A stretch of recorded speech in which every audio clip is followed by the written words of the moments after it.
우리는 이스라엘이 실패하여서 복음이 이방인에게로 넘어가게 되었음을 계속해서 좀 살펴보았었습니다. 그럼에도 불구하고 이스라엘이 하나님 앞에서 완전히 버림을 받은 것은 아니라는 사실도 나누었었습니다. 이스라엘 중에서도 하나님께서 남기신 자가 있기 때문입니다. 이제 바울은 이제 11장 중간을 이렇게 넘어가면서 하나님께서 남기신 자, 이스라엘 백성 중에서 하나님이 남기신 자들에 대한 초점으로 이렇게 옮겨가요. 그러면서 오늘 보면서 무슨 얘기를 하냐면 유대인과 이방인의 구원에 대한 하나님의 어떤 큰 그림이 무엇인지에 대한 이야기를 오늘 바울이 합니다. 그런데 오늘 본문을 좀 이해하려면 오늘 본문으로 들어가기 전에 몇 가지 좀 점검하고 들어갈 사항이 있습니다. 그래서 이 몇 가지를 좀 점검하고 오늘은 아마 11절, 12절 중심으로만 말씀을 나누고 다음 주에 그 이후를 우리 이후에 대한 내용을 나누게 될 것 같습니다. 우리가 먼저 점검해야 될 사항이 뭐냐면 유대인들이 예수 그리스도를 거절하는 바람에 교회가 생겨난 것인가 하는 거예요. 이 말은 뭐냐면 이스라엘이 실패하지 않았으면 굳이 교회가 생겨나지 않아도 되었을 텐데 이스라엘이 예수 그리스도를 거절함으로 말미암아 교회가 생겨난 것인가? 이런 질문이 하나 우리에게 주어지는 것이고요. 거기서 조금 더 나가면 또 무슨 질문이 되냐면 그렇다면 유대인들이 실패했기 때문에 차선책으로 하나님이 이방인을 구원하신 건가? 이런 질문이 또 하나 대두돼요. 물론 여러분 지금쯤에 어느 정도 이게 무슨 의미겠다 이제 이해하시겠지만 이런 질문은 신학자들 안에서도 대두되는 거예요. 또 하나 조금 더 나아가면 무슨 질문까지 되냐면 유대인들을 회복시키기 위한 도구로 이방인을 구원한 것인가? 이런 식의 질문까지도 나아가는 거예요. 그러니까 우리는 이미 앞에서 이런 내용들을 계속 중간중간 다뤘었기 때문에 그거 아닌데 이렇게 여러분들이 나름대로 생각하실 수 있지만 이 부분을 연구하는 자들은 그렇지 않더라고요. 특히 세대주의적인 어떤 관점의 교리를 갖고 있는 곳에서는 이 부분을 바로 지금 드린 질문처럼 이해를 해요. 그러니까 뭐냐면 유대인이 실패하지 않았으면 굳이 교회라는 것, 굳이 기독교라는 이름으로 교회라는 게 따로 세워지지 않았어도 그냥 유대교라는 이름으로 쭉 나갈 수 있었을 텐데 유대인이 실패했기 때문에 유대인이 예수님을 거절했기 때문에 교회가 생겨난 것이다. 그래서 하나님이 차선책으로 이방인을 구원한 거고 그 이방인을 구원한 것은 다시 이스라엘을 회복시키기 위해서 그런 것이다. 그래서 이 지구의 어떤 이 구원사의 최종적인 끝은 이스라엘이 회복하여 돌아오는 것으로 끝이 난다. 이런 식의 시각을 갖게 되기 때문에 그래요. 세대주의적인 관점을 갖고 있는 곳이 이런 시각이 많습니다. 그러니까 좀 침례교 쪽이 이런 시각이 좀 있어요. 침례교 쪽이. 그렇기 때문에 우리는 오늘 먼저 무엇을 오늘 다시 한번 점검할 거냐면 성경이 과연 유대인만을 구원하는 사상으로 되어 있는가? 이미 우리는 알아요. 아니라는 걸 알아요. 그러나 우리 성경적으로 좀 다시 점검해 볼 필요가 있다라고 하는 거죠. 성경은 이방인까지 구원의 대상으로 삼는데 하나님은 처음부터 유대인뿐만이 아니라 이방인까지도 구원의 대상으로 삼고 있었다라고 하는 것이 성경의 기본적인 관점이고 성경의 주장이에요. 이것을 우리가 오늘 성경적으로 좀 찾아보고 오늘 본문으로 잠깐 들어갈 겁니다. 여러분 성경 어디를 좀 보시냐면 창세기 15장으로 좀 가보겠습니다. 창세기 15장 13절에서부터 16절까지. 창세기 15장 13절에서부터 16절. 함께 읽어보겠습니다. 13절에서부터 16절 시작. 여호와께서 아브라함에게 이르시되 너는 반드시 알라 네 자손이 이방에서 객이 되어 그들을 섬기겠고 그들은 400년 동안 네 자손을 괴롭히리니 그들이 섬기는 나라를 내가 징벌할지며 그 후에 네 자손이 큰 재물을 이끌고 나오리라.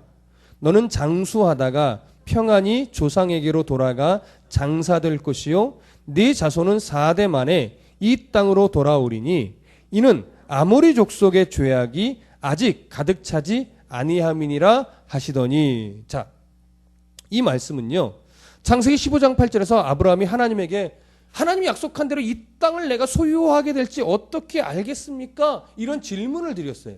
그것에 대한 답으로 오늘 하나님께서 이 말씀을 주시는 건데, 여기서 아브라함이 얘기했던 이 땅을 소유로 받을 것을 내가 어떻게 합니까? 할 때 이 땅은 어디죠? 약속의 땅, 바로 가나안이에요. 그러면 하나님께서 그 땅을 주시겠다고 약속을 해주시면서 오늘 이 창세기 15장 13절에서부터 16절 사이에 무엇이라고 말씀을 하냐면, 지금 당장은 그 땅을 받을 수가 없다. 대략 400년 후에 400년 동안 아브라함의 그 후손들이 이방에 객이되고 고통을 받게 된 후에 400년 후에 아모리 족속의 죄악에 간영할 그때 들어가게 될 것이다. 이런 얘기를 하는 거예요. 그래서 왜 바로 들어가지 못하느냐? 아모리 족속의 죄악이 아직 가득하지 않기 때문이라는 거예요. 자, 여러분, 이 말의 의미가 뭡니까? 아모리 족속의 죄악이 더 가득하면 그때 들여보내겠다라는 의미처럼 여겨지잖아요. 그렇죠? 그러니까 그들이 죄악이 가득하게 되면 그들을 무찌르기 위해서 너희들을 들여보내겠다. 뭐 이런 식의 의미처럼 여겨지는 거예요. 그러나 오늘 이 부분은 그런 의미가 아닙니다. 단순하게 그런 의미로 보게 되면 어떻게 되냐면, 하나님께서 아무 이유 없이 그냥 악하다는 이유로만 무자비하게 한 민족을, 한 지역의 족속들을 그냥 다 죽이시는 참 잔인한 그런 하나님이 되세요. 그런 의미가 아닙니다. 오늘 이 장면은요, 하나님의 공의와 공평이 드러나는 그런 장면인데, 하나님은 정말 모든 민족에게 공평한 기회를 주시는 통치자임이 여기에 배어나요. 무슨 의미냐? 오늘 우리는 이 장면을요, 두 가지 입장에서 바라봐야 되는데, 첫 번째는 이스라엘 백성의 입장에서 하나를 바라봐야 되고, 또 하나는 이방 족속의 입장에서 바라봐야 돼요. 그러면 이 이스라엘 백성 입장에서 본다라는 것은 무엇이냐? 이스라엘 백성들이 400년 동안 고통을 받은 후에 들어간다는 얘기를 하고 있는데, 400년 동안 이스라엘 백성들이 왜 고통을 받아야 되느냐? 이스라엘 백성들은요, 먼저 정확하게 경험해야 될 것이 하나 있었어요. 하나님이 죄를 싫어하신다. 하나님이 죄악을 얼마나 싫어하시는지, 그 죄를 범한 민족은 하나님이 그냥 두지 않는다. 이것에 대한 아주 철저한 경험이 필요했어요. 왜요? 이스라엘 백성들은 죄에 거하면 안 되는 그런 선택을 받은 민족이기 때문에 훈련이 되어야 했어요. 어디에 들어가기 전에? 가나안에 들어가기 전에. 그래서 하나님이 죄를 싫어하는데 얼만큼 싫어하시는지에 대한 분명한 경험을 몇 년 동안 하나님이 시키신 거냐면 한 400년간 시키신 거예요. 그게 바로 이스라엘의 입장에서 볼 때 400년이에요. 그런데 이것을 이제 이방 족속의 입장에서 보면 오늘 그 창세기 15장 16절에 이렇게 말하는 거예요. 네 자손은 4대 만에 이 땅으로 돌아오리니 이는 아모리 족속의 죄악이 가득 차지 아미니라.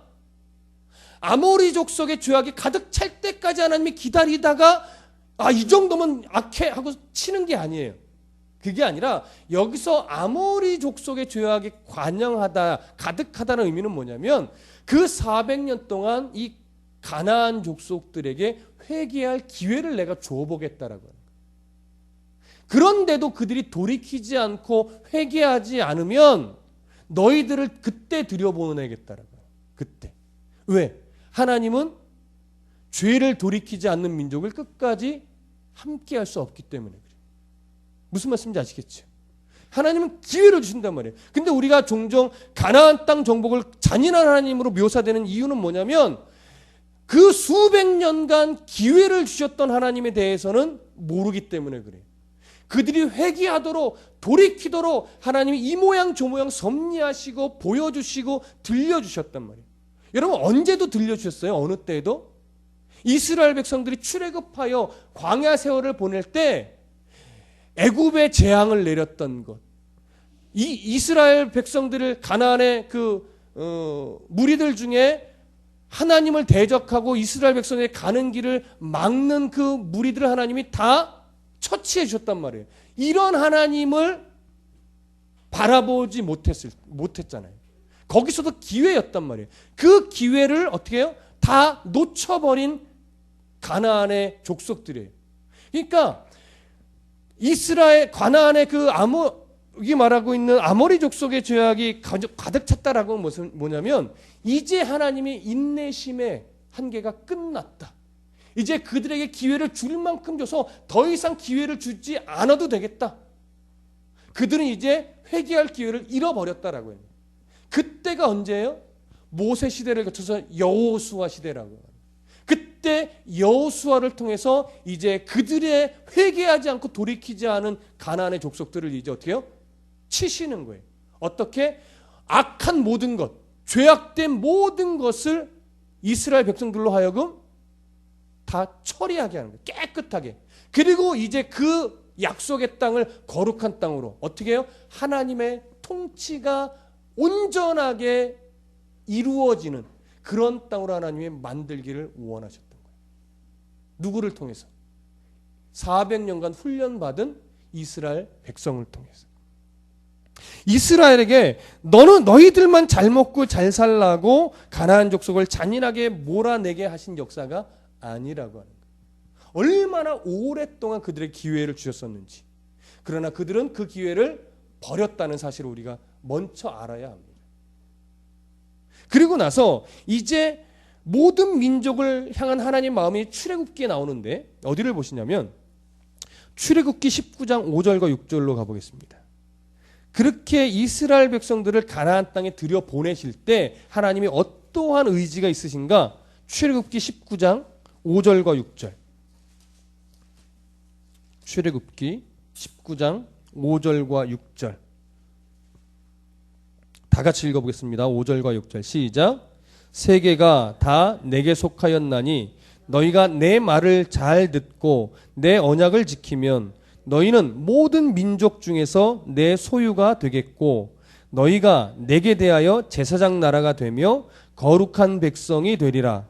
너는 이 말을 이스라엘 자손에게 전할지니라. 자, 아모리 족속의 죄가 관영하지 않아 400년 동안 훈련받은 이스라엘 백성들이 드디어 이제 얼마 지나지 않으면 약속의 땅으로 들어갑니다.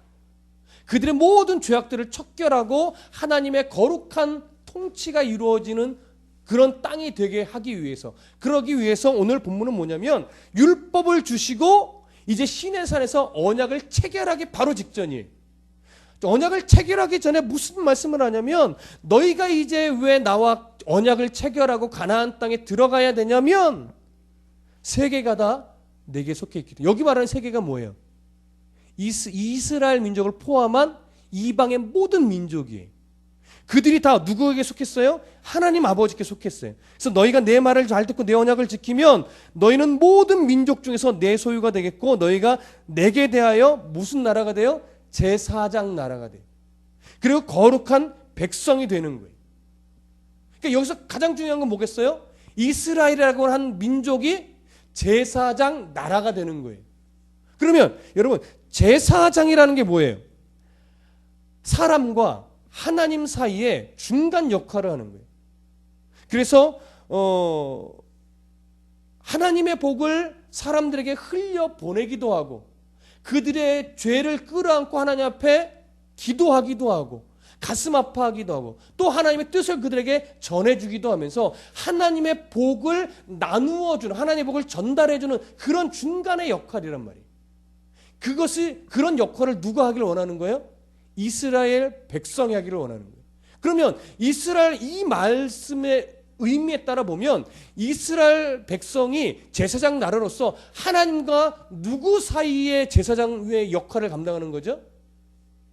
이스라엘 외에 나머지 모든 족속, 모든 열방, 모든 민족이. 그러니까 보십시오. 하나님이 이스라엘만 구원하기를 원하셨어요? 아니에요. 이미 이때부터 이스라엘은 모든 민족을 구원하기 위한 구별된 민족으로 선택하신 게 여기서도 드러나는 거예요. 너희들만 구원을 받은 민족이다 이게 아니라 너희들을 특별히 먼저 불러낸 이유는 너희들을 제사장 나라로 삼아서 너희들을 통해 모든 민족이 구원에 이르도록 하기 위한 것이다. 그러니까 이스라엘 백성들은 제사장 나라로서 먼저 훈련받고 먼저 더 거룩해지고 먼저 더 하나님 아버지 앞에 바르게 선 민족이 되어야 하는 거예요.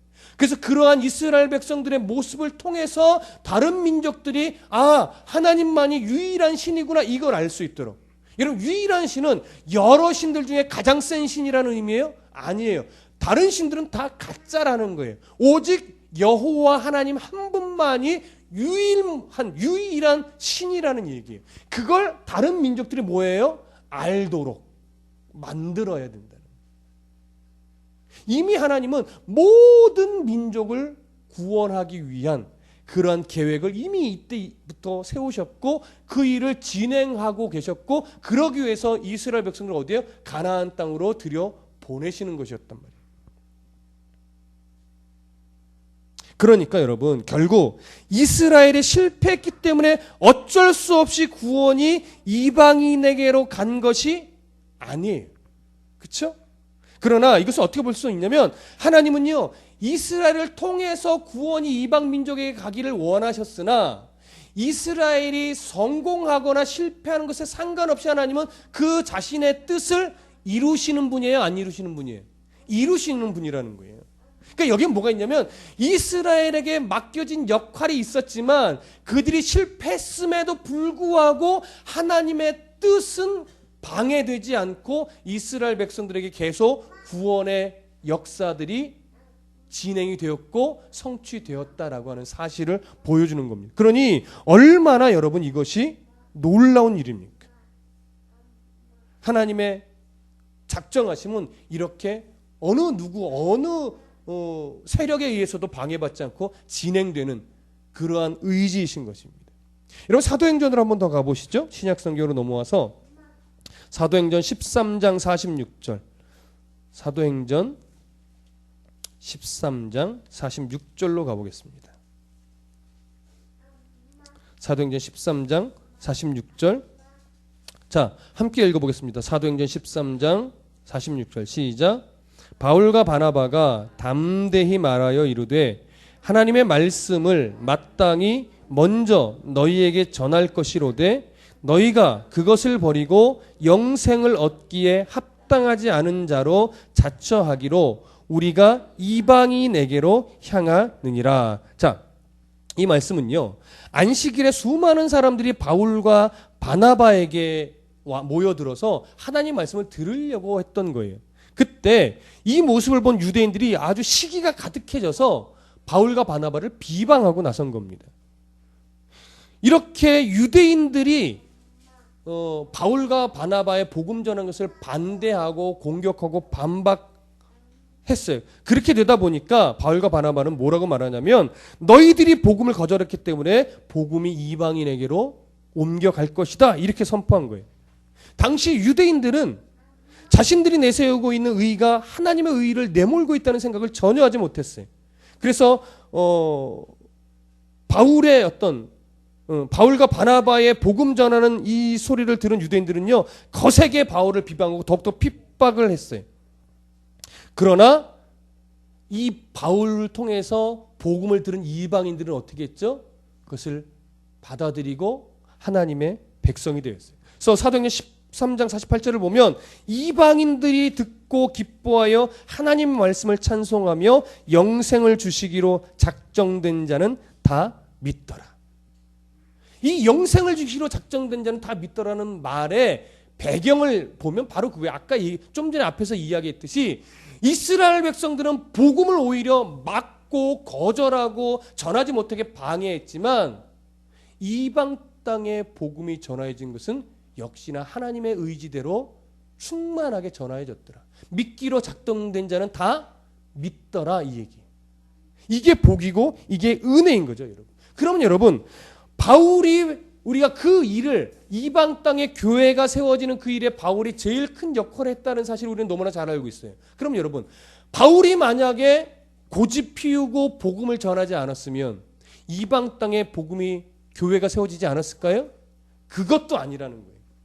바울이 순종했기 때문에 하나님의 뜻에 따라 충만하게 이방 땅에 복음이 전해진 것이지, 바울이 복음을 전하지 않았어도 하나님은 방해받지 않고 또 어떻게 해요? 누군가를 통해서 교회를 세워가셨다라고 하는 거예요. 그러니까 그렇게 되면 이스라엘이 제 역할을 못했기 때문에 복음이 모든 민족에게로 돌아가는 그 영광을 이스라엘이 받을 수 없어요. 바울이 순종하지 않았다면 이방을 위한 사명자로, 복음을 전하는 전도자로서 받을 영광을 바울이 받지 못했겠죠. 그러나 바울은 이제 그 사실을 깨닫고 하나님 말씀에 순종하여 죽기까지 순종함으로 이방인의 사도로서 복음을 전하고 다녔기 때문에 그 거룩한 영광, 이 영광을 바울이 어떻게 해요? 받을 수 있었던 거예요. 우리에게 맡겨진 역할들이 있단 말이에요. 그것을 기꺼이 감사함으로 내가 감당해낼 때, 그것이 크든 작든, 그것이 드러나든 드러나지 않든 내게 맡겨진 사명을 내가 감당할 때 하나님이 예비하시는 그 영광을 내가 받을 수 있어요. 그러나 내가 일하지 않아도 하나님은 얼마든지 모든 일을 해내시는 분이에요. 그러니까 남이 그 일을 해서 하나님의 영광을 받는 것보다 할 수 있을 때 내가 하나의 자그마한 일이라도 내게 주신 그 일을 감당하여 하나님의 영광을 내가 받는 것이 오히려 더 좋다라고 하는 것이죠. 여러분, 이런 은혜들을, 이러한 사명들을 좀 놓치지 않을 수 있는 이런 욕심들은 조금 내셔도 돼요. 물론 그것이 늘 강조하지만 그것 때문에 내 믿음의 우월함이 증명되고 이것은 절대 아니에요. 그건 이제 아시죠? 그럼에도 불구하고 하나님 앞에 이 거룩한 영광의 사명, 자그마한 것 하나라도 내가 감당할 수 있을까? 내가 감당하고 싶다? 아니, 감당해야지. 이런 식의 거룩한 욕심은 얼마든지 부려도 좋다라고 하는 거예요. 그것이 내 자랑이 되면 안 되고, 그것이 내 교만이 되면 안 되고, 겸손하게 내가 그 일을 감당할 수 있다면 하나님이 기뻐하시는 거예요. 하나님이 기뻐하실 수 있는 일에 욕심을 내십시오. 그러면 됩니다. 여러분, 이제 오늘 본문으로 좀 우리가 좀 들어가기를 원하는데, 로마서 11장 11절과 12절로 이제 좀 들어가 보겠습니다. 로마서 11장 11절과 12절. 자, 함께 읽어보겠습니다. 시작. 그러므로 내가 말하노니 그들이 넘어지기까지 실족하였느냐? 그럴 수 없느니라. 그들이 넘어짐으로 구원이 이방인에게 이르러 이스라엘로 시기나게 함이니라. 그들의 넘어짐이 세상의 풍성함이 되며 그들의 실패가 이방인의 풍성함이 되거든 하물며 그들의 충만함이리요. 자, 여기 보면 바울이 이런 질문을 던져요. 내가 말하노니 그들이 넘어지기까지 실족하였느냐? 이런 질문은, 이거는 좀 부정적인 느낌의 질문인데요. 어떤 의미냐면 이스라엘이 율법적인 열심에 매여서 우둔해졌다고, 그리고 그들이 자기의 본연의 역할을 실패했다고 해서 그들이 이스라엘이 하나님으로부터 완전히 버림받은 것이냐? 그렇다는 거예요? 아니라는 거예요? 그렇지 않다는 거죠. 그러면 바울이 왜 이런 질문을 던지게 됐을까요? 그리고 그걸 좀 하나 이해하셔야 돼요. 이런 생각을 가질 수 있어요.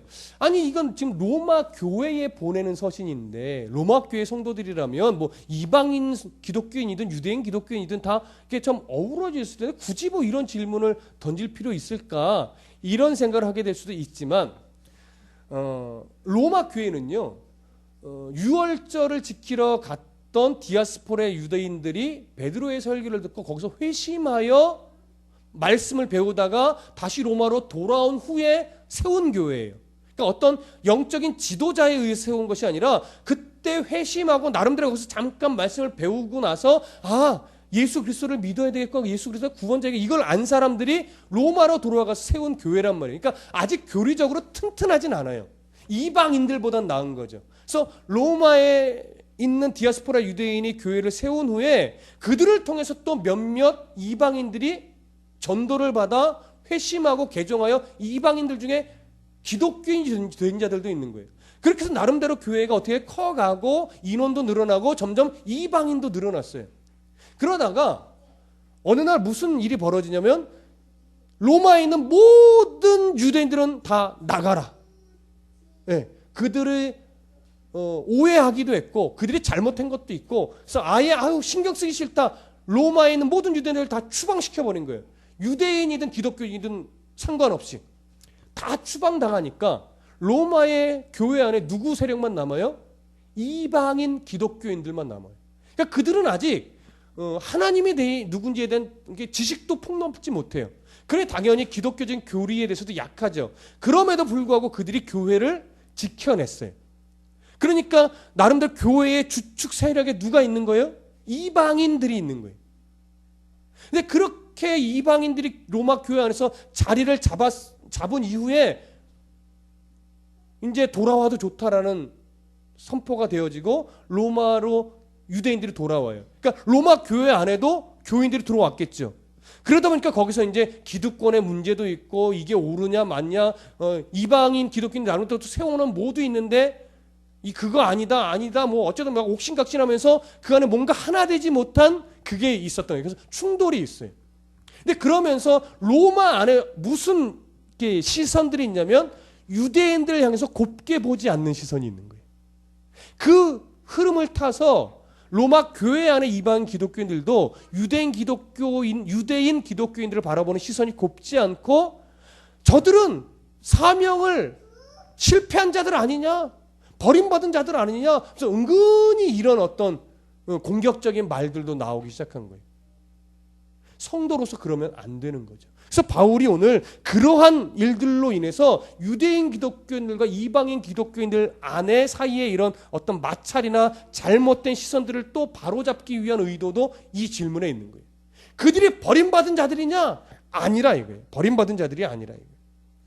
그들이 이스라엘이 역할에는 실패했지만 하나님은 여전히 이방인 구원을 위한 그 계획을 이루셨고 지금도 진행하고 계시다 이거예요. 그러니까 이제 이방인 기독교인들의 역할이 뭐냐라고 할 때 이방인 기독교인들이 이제부터 필요한 역할은 뭐냐면 성도다운 열매를 많이 맺어서 이스라엘로 하여금 복음에 대해서 다시 생각하게 만들어야 된다는 거예요. 복음에 대해서. 이 이방인 기독교인들이 그리스도인답게 살고 그리스도인으로 맺어야 될 열매들을 많이 맺어가면 그동안 반대했고 거절했던 유대인들이 그 모습을 바라보면서 정말 예수 그리스도가 메시아인가? 저런 일들을 저런 열매들이 나타나는 거니까 내가 그동안 가졌던 시선들을 좀 바꿔봐야 되겠네 라고 하는 이런 일들이 일어나도록 이방인 기독교인들이 더 철저하게 열매를 맺는 삶을 살아야 된다라고 하는 거예요.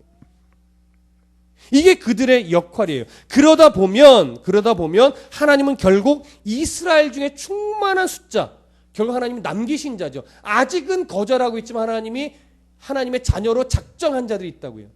그들을 어떻게 해요? 충만한 수가 돌아오게 하실 거라는 거예요. 그게 뭐예요? 12절 끝에 보면 그들의 넘어짐이 세상의 풍성함이 되며 그들의 실패가 이방인의 풍성함이 되거든 하물며 그들의 충만함이래요. 하나님이 이스라엘 중에 돌이켜야 될 자들을 풍성하게 돌이키지 않겠느냐 이거예요. 여러분 이해되세요? 뭐 조금 복잡하게 설명하는 듯 하지만 내용은 간단합니다. 다시 한번 정리를 해드릴게요. 잘 보세요.